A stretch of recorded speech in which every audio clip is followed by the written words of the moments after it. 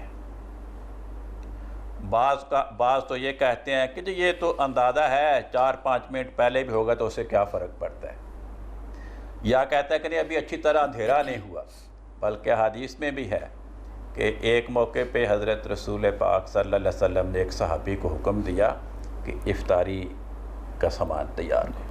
اس نے کہا حضور ابھی اندھیرا نہیں ہوا، تو نے پھر فرمایا کہ افطاری کا سامان تیار۔ اس نے پھر کہا کہ نہیں ابھی روشنی ہے۔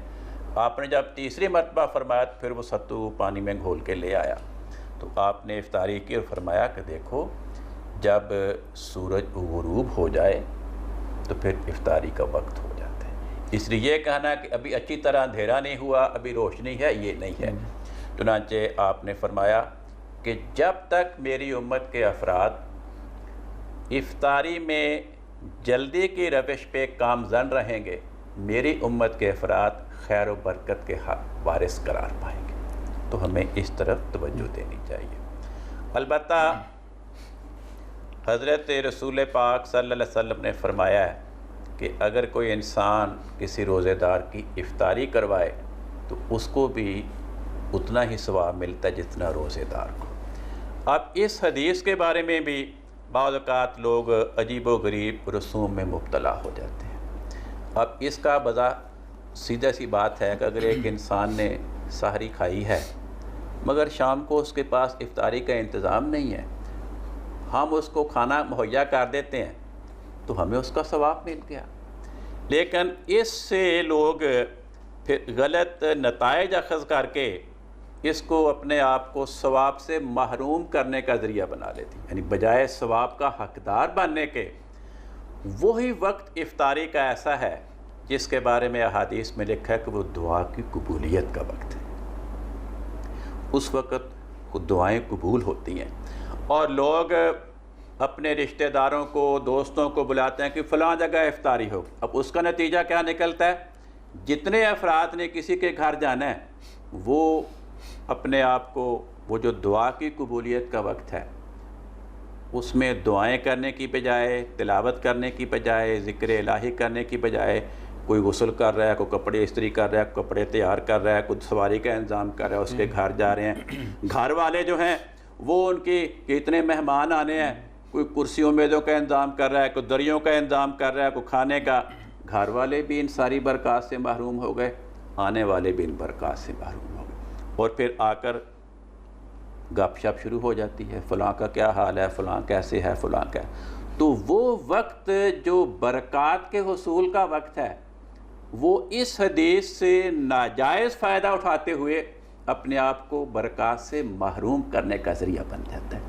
اس لیے حضرت خلیفۃ المسیح رابع رحمہ اللہ نے اس قسم کی باتوں سے منع فرمایا کہ یہ افطار پارٹیوں کا جو رواج ہے اس کی حوصلہ شکنی کی جائے، اس کی بجائے اس وقت کو دعاؤں میں، ذکر الہی میں، تلاوت کلام پاک میں گزارا جائے۔ ایک اور بات ہے کہ اس ہدایت سے بھی بعض لوگ ایک اور طرف چلے جاتے ہیں۔ مثلا ہماری جماعتوں میں لوگوں کے گھر دور دور ہوتے ہیں، نماز سینٹرز اور مسجدوں کا فاصلہ کافی زیادہ ہوتا ہے۔ اگر وہ اپنے گھر میں افطاری کر کے کھانا کر کے آئیں، کھانا کھا کر آئیں تو مغرب کی نماز باجماعت میں شریک نہیں ہو سکتے۔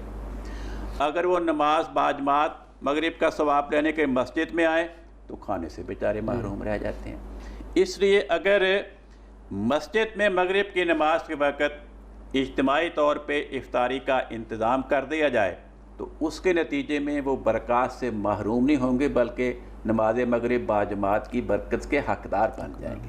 تو اس ساری باتوں کو ملحوظ رکھنا چاہیے۔ ایک توازن جو ہے وہ ہونا چاہیے۔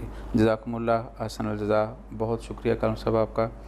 ناظرین کرام، کچھ مسائل کا ذکر اب ہوا، انشاءاللہ تعالی اگلے پروگرام میں روزوں کے بارے میں کچھ اور مسائل، فدیہ جو ہے اس کے مسائل جو ہیں اس کا تذکرہ ہوگا۔ تب تک کے لیے ہمیں اجازت دیں، اللہ حافظ۔